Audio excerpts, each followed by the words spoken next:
Welcome to Talkin Trash, and today we're at the Becker County Solid Waste Campus, and we are in the shingle pile. So these are recyclable shingles. So if you are redoing a roof on your house or on your barn or on some outbuilding and you have shingles and you want to get rid of them, have we got a deal for you? So in previous years, if you had shingles, everything went to demolition, or demo as we call it, and it got buried. It went into a demolition landfill and it got buried. We don't bury it anymore if at all possible. And so what we like people, if they're able to, is keep the shingles separately whether you have a contractor doing it or if you're doing it, keep that in a separate pile, and then all the paper and if you have any carpeting or things like that in there, keep that separate. That is actually considered garbage. And then this is all shingles. Now you can see this. This is a pretty clean pile. There's not paper wrappers. There's not garbage in there. Now I'm gonna reach down here. This is at the bottom of the pile. This does not belong in there. This is recycling. You can recycle this. Just in front of me, there's a pile of ceiling tiles. That doesn't belong in there either. And to the left of me here, to your right, there's carpeting. That's why we have a dumpster here, so people can put that kind of stuff in there so it doesn't go in the shingle pile. That's awesome. We want to be able to recycle that. And so we actually have a grinder come in, or we have in previous years had a grinder come in and grind them. And I'm going to show you that pile, and I'll tell you what we do within that pile. But if you have shingles, keep them in a separate pile, keep the garbage out of it, and then when you come to the Becker County Transfer Station, let them know that you have recycled shingles, and it will cost you less also. So that's a good deal. We're recycling it instead of demo landfilling it.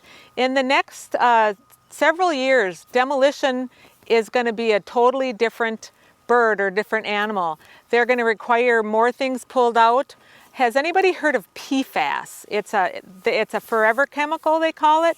And demolition right now can be a clay liner, and in the near future, in the next several years, they'll be requiring a lined landfill for demolition. So we're trying to get ahead of the game by pulling out things like shingles. And in future shows, we'll be doing concrete and pallets and things like that. If we can recycle it, that's what we want. And so if you can bring those separated out, bring it to the recycled shingle pile. Now we're going to go look and check out what it looks like when it's been crushed or ground up. And here we are at the ground shingle pile. Now, we just previously looked at the incoming shingles. This is what it looks like when it's done. Now, isn't that interesting? It's a lot of shingles, and all the metal is pulled out of here. In the grinding process, they pull out the metal. And so we've used it around our campus on the roads to keep dust down. This is a great mitigator for dust on dirt roads.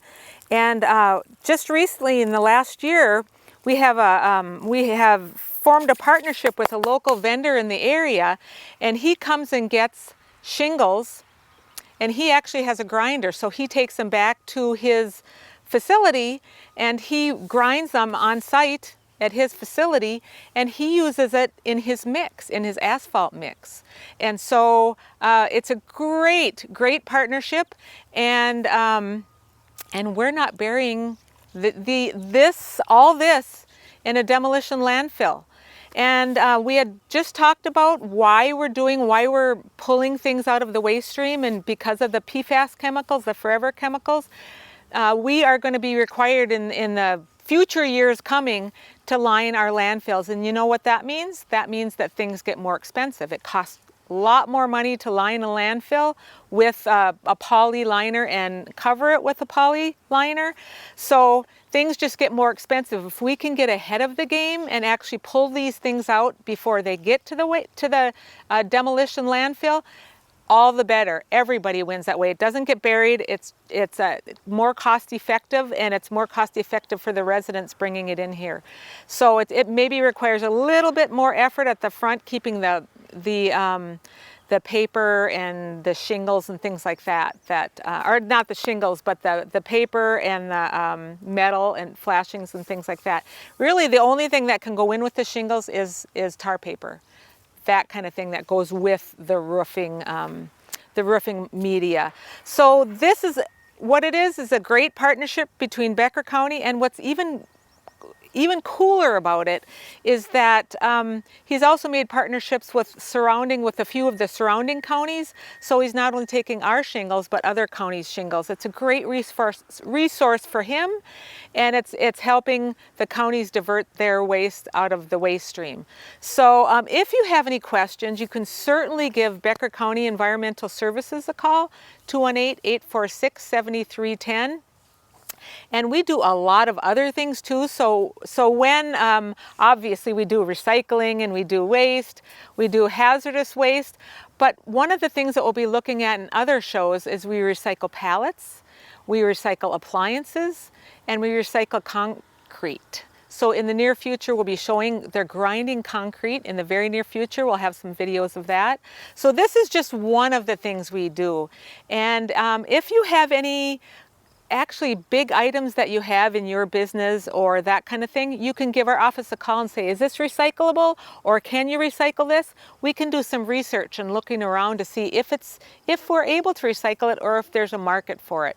So please give our office a call, 218-846-7310, and recycle as much as you can. It really does make a difference. Have a great day.